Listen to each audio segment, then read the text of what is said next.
I really enjoyed hearing how much progress Coast Capital as a LEP has made in the past year, and some of the real highlights from the 5G test bed to the escalator programme to help small businesses grow. So that was hugely positive to hear.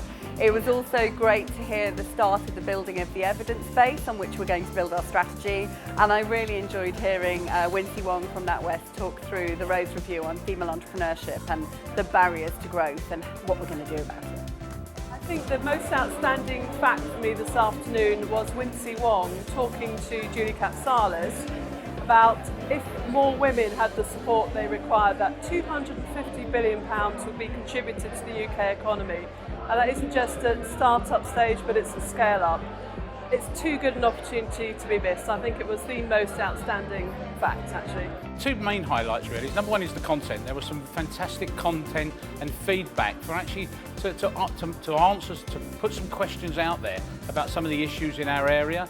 And I think it was very thought-provoking, some of the information. But secondly, I think, has been a highlight for me today, is the diversity of businesses and the amount of businesses that are actually here and represented today, as well as partners. So I think, all in all, a fantastic event, fantastic representation of the area. I think for me, the highlight is actually bringing together our stakeholders and our partners and looking at the challenges and opportunities that there are in the Coast Capital region, because in order to solve those, we have to work together to realise the greatest economic impact in the region. So it's fantastic to see 200 of our guests here today at Epsom Racecourse. We've had a really good discussion about the opportunities facing the region, all the things that we can do to help develop the region, get more public investment in our area and help support businesses to grow all around the area. The local industrial strategy is an opportunity to set out our region's economic ambition and the challenges and infrastructure solutions to ensure we remain competitive in both the UK and global economies. The local industrial strategy is also an opportunity to set out a proposition to enhance our regional economy, together with a commonly shared, well-evidenced case for regional investment. Being co-authored with government and widely consulted on, the local industrial strategy should represent a shared vision on behalf of business and public sector partners. I think the LIS is a really critical exercise. It's something that will enable us to have some real discipline about articulating the comparative advantage of our area, what we're best at and where we can win. It's something that will help us develop a really clear and coherent identity for our area, so that when people think of Coast Capital to grow a business or locate a business or invest, they will know what to think of.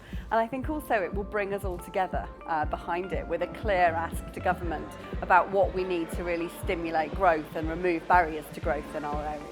For me, it's about taking what we set out, the ambition that we set out in Gatwick 360, it's about taking that to the next level. We've been carrying out a series of research pieces, and the research is showing us, the evidence that's coming through is reassuringly showing us what we set out in Gatwick 360, that the productivity of our area is actually not what it should be for an economy of our size and complexity. For me, the local industrial strategy offers us the opportunity to, in negotiating with government, to set out a series of interventions which we need to put in place to address the diverse issues of our area. The list is a really important document. I think it gives a collective vision and outsets of the ambition for the area, what we can achieve, what we need to achieve, and the economic development and the industrial growth of the area is so important. We cannot be stagnant, we cannot stand still, but we need this collective document to actually give us a focus of how we move forward. I'm really pleased with how today's event has gone.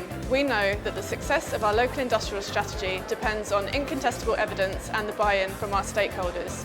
We have shared our updated evidence, and it's been a further opportunity for our stakeholders and partners to share their ideas and ask questions, building on the big debates that we've had over the past few months.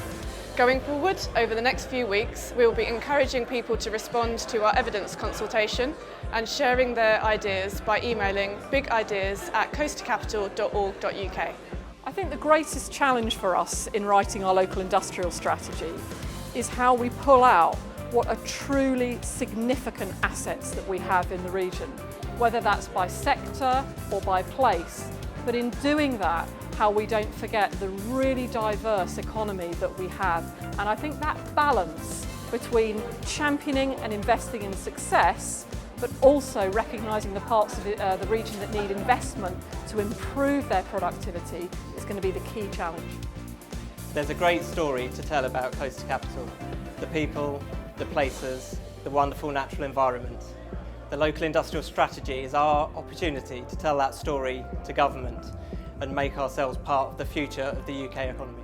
I think more women need to know where there is access to business support and for it to be tailored to them and for there to be peer learning and a lot more mentoring and for them to be encouraged to do it. I think that would really, really help. The local industrial strategy is going to be our discussion with government about what this area can bring to the UK economy.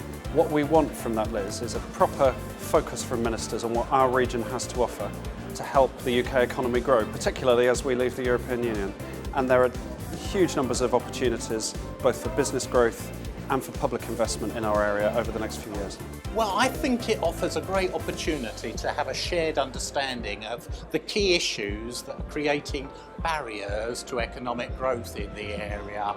It also provides a much greater understanding of the opportunities available in the area and how those can be fulfilled.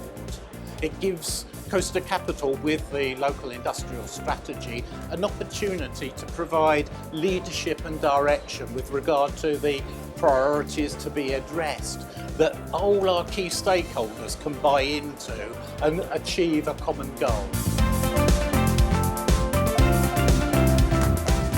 I think the importance of showing the true economic challenges that our region has should not be underestimated.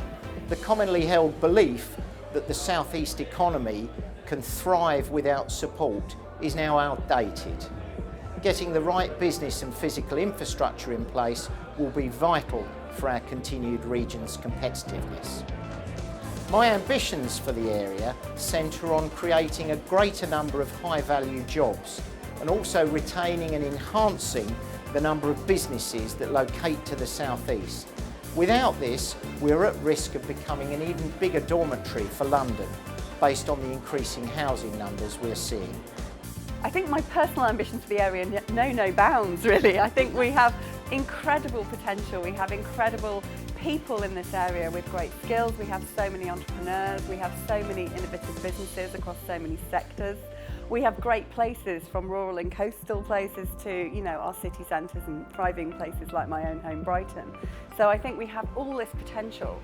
But if we don't do something with that potential, we'll miss out on opportunities to grow. And I think because we're in the South East, it's assumed that we can take our growth for granted. And I think what's really important is that we're not complacent and that we seize this opportunity to put in place what we need to grow. I live in the area, I work in the area, my family are here, so I'm hugely ambitious for the place. We know our productivity isn't what it should be for a place with the strength like ours. So I think we can really connect our people, our places and jobs to make sure we offer something really special for the future. Obviously, as a Deputy Leader of Surrey County Council, my main focus is always on Surrey, and for me, being involved in Coastal Capital is to make sure the eastern end of Surrey, which is in the Coastal Capital area, maximises the input from the growth of Gatwick and from the Coastal Capital area, and the funds and the expertise that Coastal Capital brings to the table, and make sure the east end of Surrey maximises what it gets out of that. I would like to see an area which is driven by sustainable growth. Now for me, that's 4 key things. So I want to see high value and well-paid employment, which is facilitated by a 21st century transformational public transport system. I would like us to have a high value, high quality business space and conferencing facilities, which will bring investment to our area and allow existing businesses to grow, and new businesses will be attracted to come into the area. I want to see affordable and relevant housing built using modern construction methods and with environmental standards high within that. And finally, all of our development should have natural capital at its heart So I want to be seeing an increase and net gain in investment in natural capitals such as trees, such as our waterways, so that we build an area that's resilient for the future where people will want to live. The specific ambitions are to fit in with obviously the LEP and wanting to be the very best we can be in this part of the UK.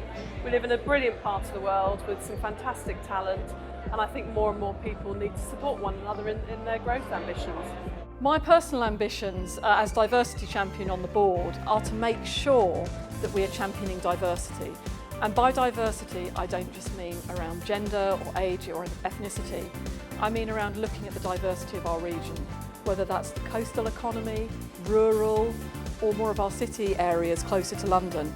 And I think what we need to do is look at how we can support all of those areas to bring out the absolute best that Coastal Capital has to offer. My ambitions for the area are that a pipeline of business infrastructure is stimulated to be built in the area that meets the demands of growing businesses, both those located domestically and, of course, international companies.